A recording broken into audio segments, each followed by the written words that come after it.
Mohamed Abdellahi, je suis un ingénieur géologue. Je suis venu à l'ODEG en 2016 en tant qu'ingénieur, en tant que licencié. Et un an après, j'ai bénéficié d'une bourse de master au Japon en collaboration avec l'IJICA. Et je suis revenu à l'ODEG en 2020 en tant qu'ingénieur. Et maintenant, je suis le chef service géologie par intérim. Donc, si j'essaie de vous décrire les différentes prestations de notre service, d'abord, notre équipe géologique est capable d'aimer les différents éthiques tels que l'éthique de l'exploration géothermique, l'exploration minière et l'analyse des labos.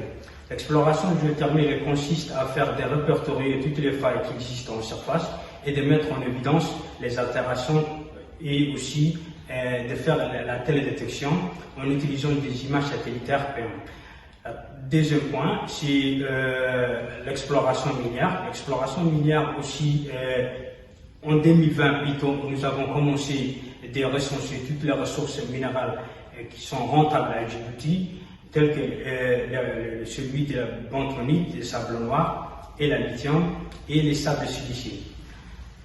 Troisième point, c'est les analyses des labos. En 2021, nous avons commencé à acheter de nouveaux équipements très sophistiqués en haute technologie. Ces équipements-là sont des équipements de diffraction des rayons XRD et deuxième, celui des XRF, Fluid Inclusion et la pétrographie. La XRD, par exemple, va nous permettre de savoir les différents minéraux qui se trouvent dans une roche, les minéraux primaires et les minéraux secondaires, et aussi la cristallinité. Les équipements tels que l'XRF, elle va aussi déterminer la composition chimique des roches, tels que les éléments majeurs, les éléments mineurs et les éléments en trace. Le troisième point, c'est celui des Fluid Inclusion. Les équipements Fluid Inclusion, c'est un équipement très important dans le cadre de l'exécution des forages.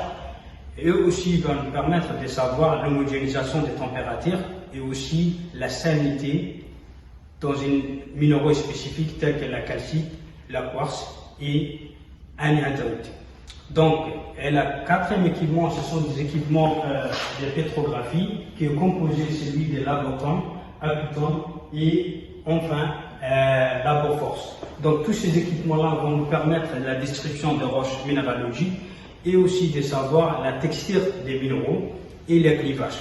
Donc, ces équipements-là, avant de les avoir préalablement en avant, nous avons expédié les équipements, les échantillons plutôt à l'étranger, mais maintenant, tant que nous avons acheté ces équipements-là, nous avons minimisé le temps de transport, le coût de l'analyse et le temps. Donc, ces équipements-là ne vont pas couvrir uniquement les besoins de l'exploration géothermique et minière, mais aussi vont couvrir les différents besoins tels que le domaine de l'agriculture, de la cimenterie et de la pharmaceutique. Ça, c'est au niveau local, mais aussi régional. Merci beaucoup.